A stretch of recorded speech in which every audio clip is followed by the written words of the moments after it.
Hello, good morning to you all, and today we are going to discuss about something new subject that is called role of extension in agribusiness. Because a lot of people who are engaged in agriculture sector they know what is extension. But today actually we are going to more focus on the extension role in agribusiness. So I'm Tarek Jasing. Today, shall we go to discuss about this subject, role of extension in agribusiness. I'm going to cover about the what is the private extension and the extension role in agribusiness as outlined. What is extension? How we can define? So actually, there are a lot of definitions about agricultural extension. I put these three for purposely. Extension. It is in many scenarios back, many years back, it is defined as extension education as an applied social science consisting of relevant content derived from the physical, biological, and social science as it is a kind of education format. Then it was considered as its own process, synthesized into the body language, concept, principles, and procedures oriented to provide non-credit out of school. Then it was considered as a kind of out of school educational format. In 1971, Paul Leagans was defined it as education largely for adults. Actually, why did I put these three definitions? The reason is actually the scope of agricultural extension is changing year and year. Every decade, it is changing the basic definitions of uh, agricultural extension or scope of agricultural extension. As example, 1965 we consider it as out of school education for rural people. Then it was changed to improve the efficiency of agriculture. It's out of school education.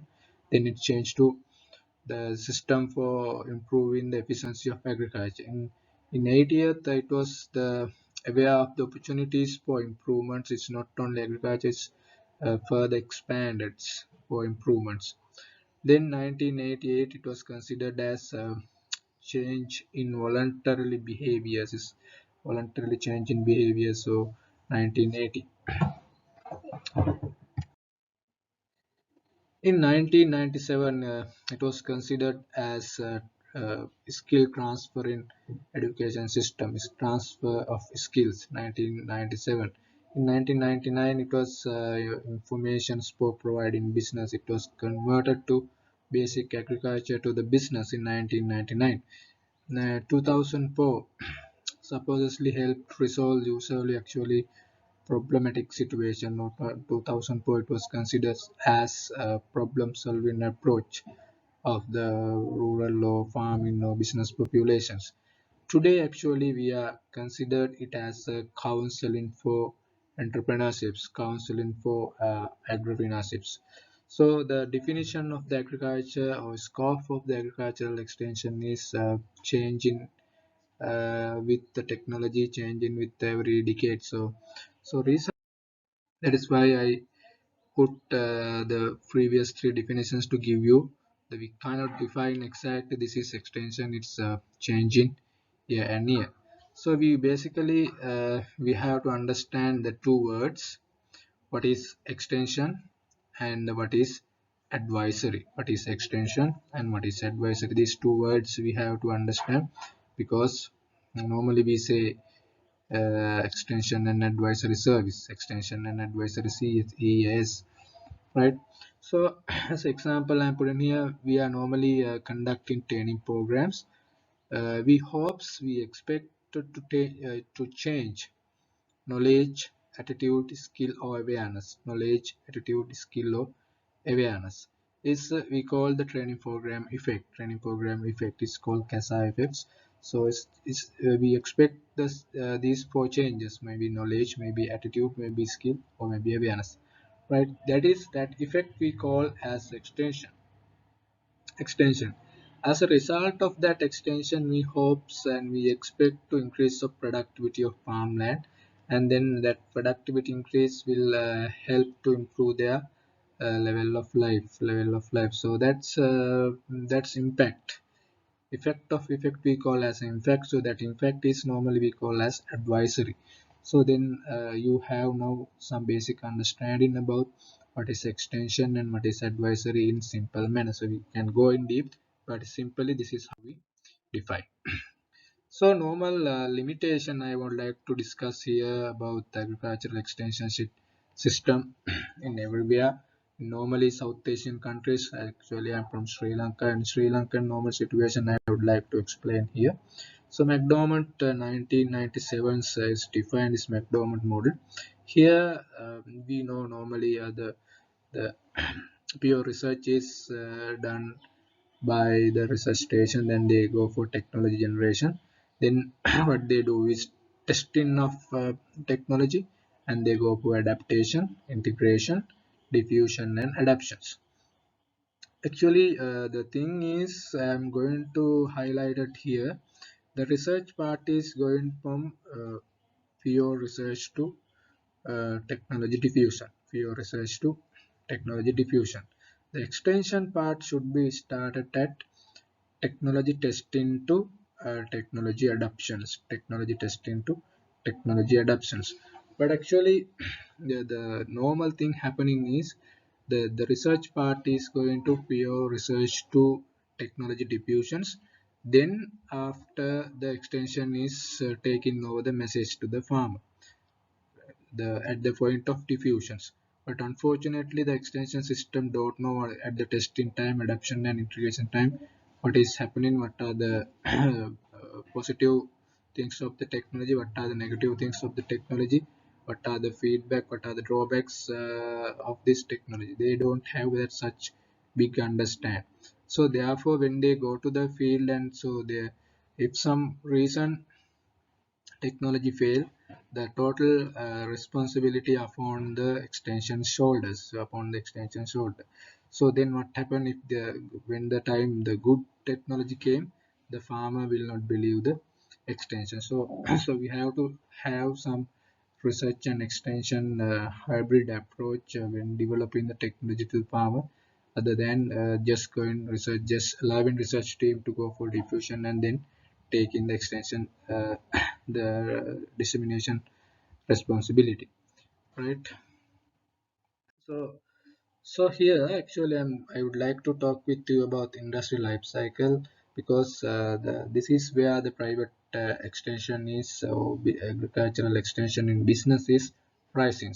Normal what the industry is actually happening is in life cycle we know there is a development period is there. After that introduction is came, and then for growth and go to the maturity and then decline then decline. So actually as example I would like to take Ceylon tea industries. Tea industry actually bring to Sri Lankan by white peoples. It's many more than 150 years ago.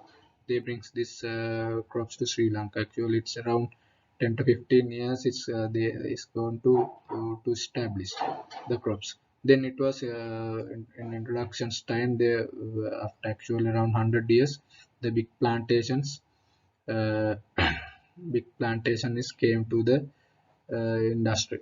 After that actually the small holding sector developed in Sri Lanka then, but actually now the all the total industry is already matured. Now they actually in the declining level declining level. So at the time of the introduction and growth stage, the lot of research and development is needed for agronomic related. So at that time the demand for public extensions and demand for research institutes are very high, and recognitions are very high. At the maturity stage actually the agronomy related researchers and the few researchers coming from the research stations are no longer valid at this stage.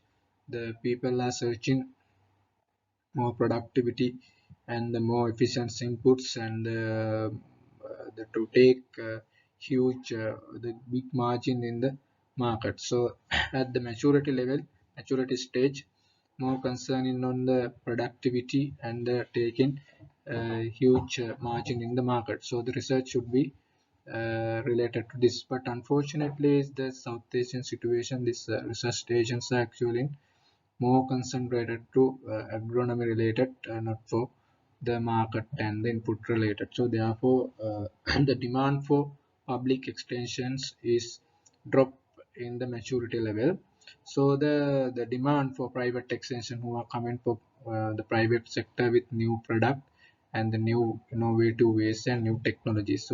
So to cater the maturity level, the private sector is the playing huge role.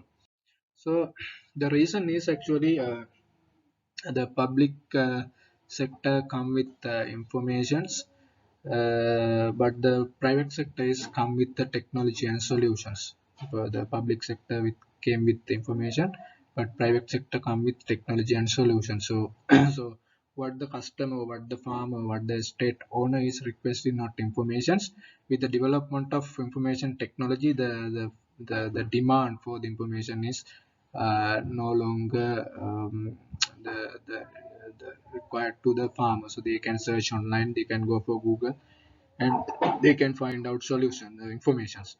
But the technology and solution is with the private sector. Therefore the private extension is arise at the maturity stage of the industry life cycle. At the maturity stage they rise, so they come with the technology and solution.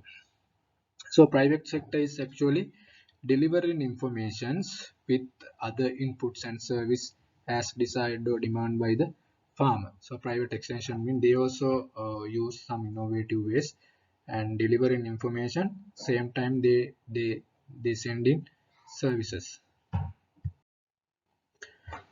So the thing we have to understand is the private sector is always with information as well as the input as or input or service as desired or as demand by the farm demand by the farm.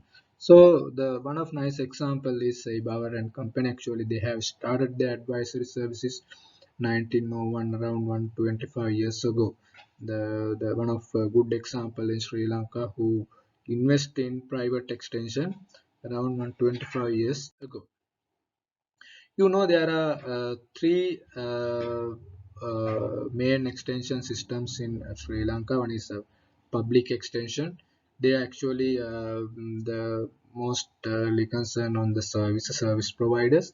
Private sectors, they are doing extension and same time they concern in the profit. They are doing business as a the extension is the part of their business.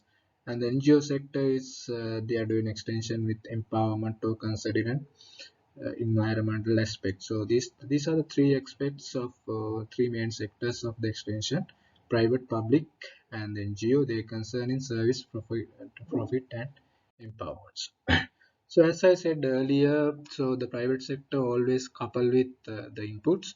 So the input sector can be further categorized into the fertilizer, plantation, crop, fruits and vegetables. The companies they supply fertilizer, they are having advisory systems.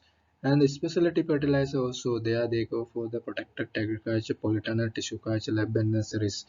And the seed companies who are selling seeds are having some advisors to their seed farmers to how to produce good quality seeds and also the making awareness to the customers.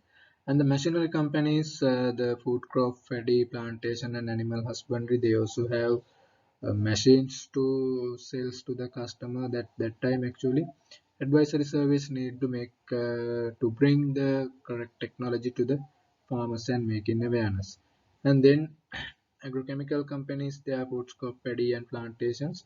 And the equipment sectors, they are animal husbandry, soil and tissue culture labs. When they sell in equipments, they should have advisory or technical experts to the advice to the customers. And the quality standard I have mentioned here: tobacco, organic fronts, and milk like industry quality the quality advisors. And the quality certificates companies are the environmental related, organic related like that, and food and machinery. These are the main input or service provided by the agricultural companies with their advisory services. When you look at the main three approaches in agricultural extension, we have identified that business to business advisory service, the service of extension is directly given to one business to other business, so main company to the other company, right? The approach is business to business. The business to customer is the extension service is directly given to the service to end user, product or service we company to customer. Sometimes business to industry or business to global we are concerned at, there's a service without expecting any profit. They give some service to the actually to the customer, but without considering the returns. So business to industry, and these are some examples who are having some kind of advisory services.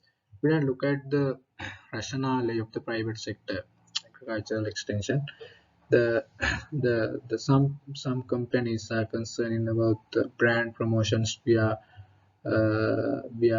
extension system, brand promotion. So actually, brand promotion is the marketing term that describe the degree of consumer recognition of products by the name. So actually they bring their brand names to the end customers, right? The second rationale is product promotions, but actually the extension, they bring technology, they bring informations, they bring other service to the customer or farmer, then they expect some extra sales from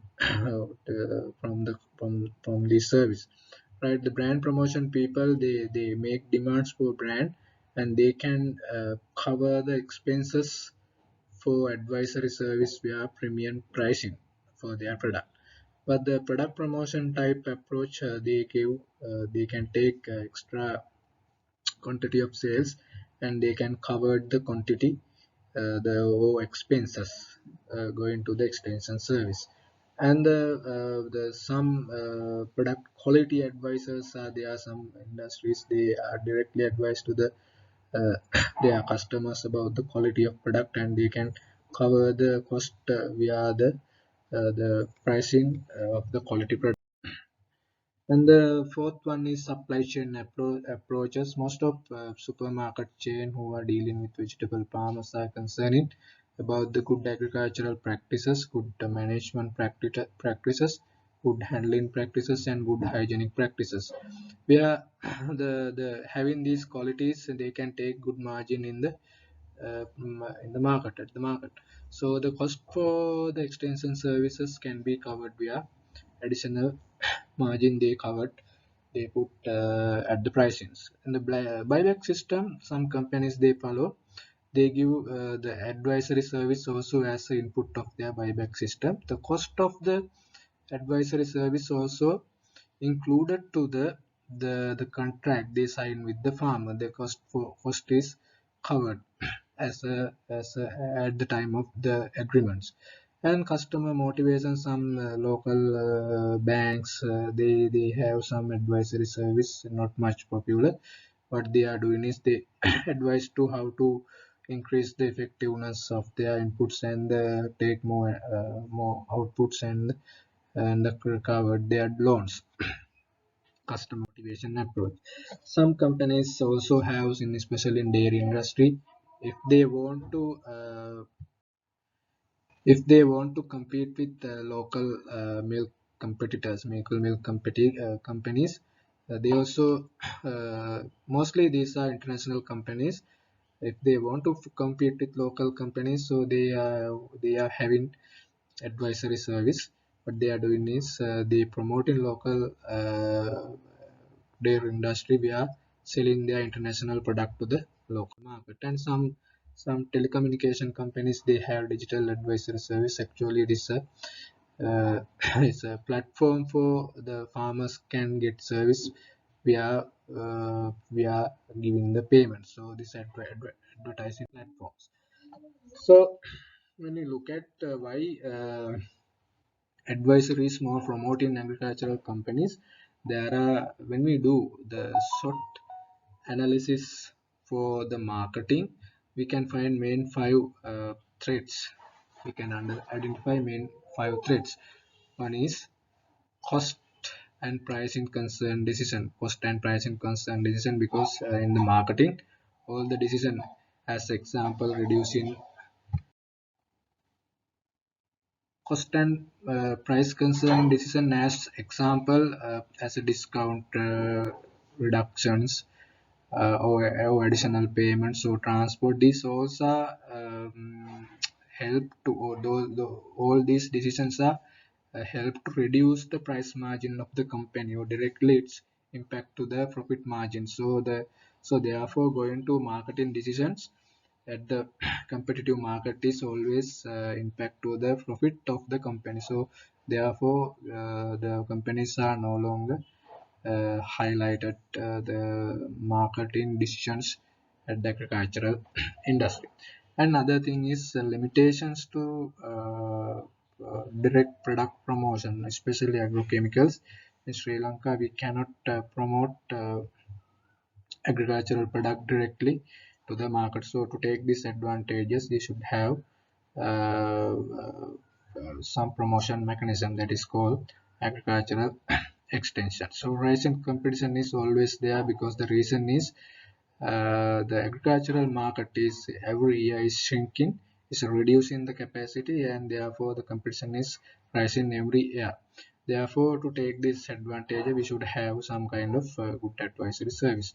Product and brand loyalty concern is a kind of strategic approach, because when the marketing people talk about the product, and when technical expert talk about the product, is to approach to the farmer. So when marketing people, the farmer will think this is porcelain.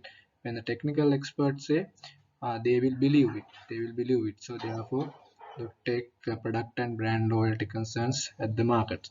The advantage of technical expert also there is a called perception. So is it like I previously explained.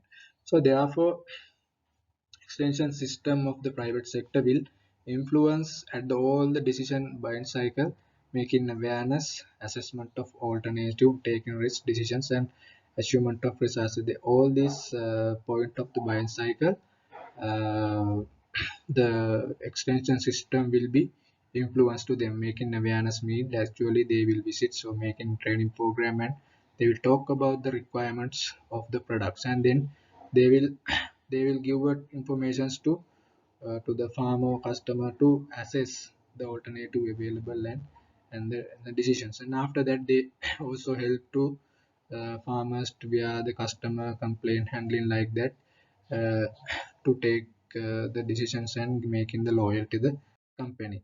There's also consumer decision making also same like a buying cycle.